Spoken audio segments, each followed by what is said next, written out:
Debt creates financial drag.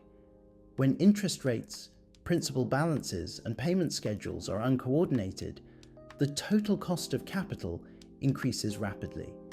Debt remediation requires a shift from passive observation to active, data-driven management. Financial obligations like student loans and credit card balances are common in postgraduate career paths. These are not moral failures. They are variables in your current financial model. Our objective is to optimize these variables to improve your net cash flow. This video outlines the protocol for auditing your debt and implementing a structured repayment strategy. Consolidate all debt data into a single spreadsheet. List every individual debt with 3 mandatory data points: current principal balance, annual percentage rate, APR, and minimum monthly payment. You cannot optimize a system you have not quantified. Your primary constraint is the accumulation of new debt. If your debt-to-income ratio is increasing, repayment progress is impossible. Freeze further credit utilization to stop the compounding of high-interest balances. Before directing surplus capital toward debt, establish a basic liquid reserve.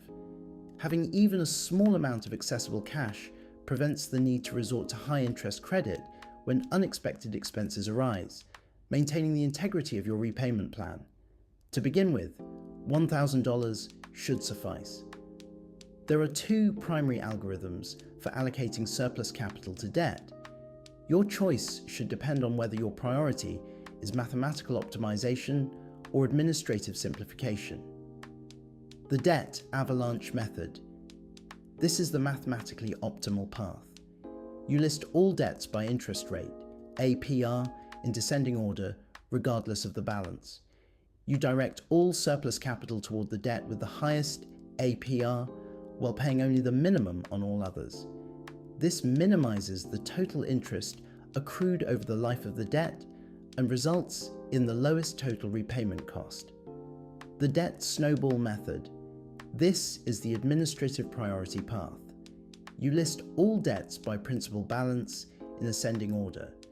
You direct all surplus capital toward the smallest balance first, while maintaining minimum payments on others. Once the smallest balance is eliminated, you roll that payment amount into the next smallest. While this may result in higher total interest paid due to maintaining higher interest debt longer, it reduces the total number of open debt accounts rapidly, which can simplify your financial monitoring and improve your monthly cash flow metrics faster. Manual payments introduce the risk of human error, such as late fees or missing a cycle.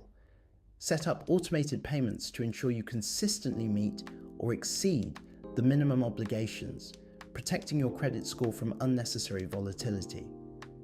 Debt remediation is a function of cash flow optimization. By lowering your total interest expense and reducing the number of active credit accounts, you are essentially deleveraging your personal financial system. This increases your monthly disposable income, which can then be reallocated towards savings and future asset acquisition. Do not confuse intensity with efficiency. High intensity, one-time payments are less effective than a sustained automated repayment protocol. Consistency in your monthly cash flow allocation is what ultimately determines your date of full debt clearance.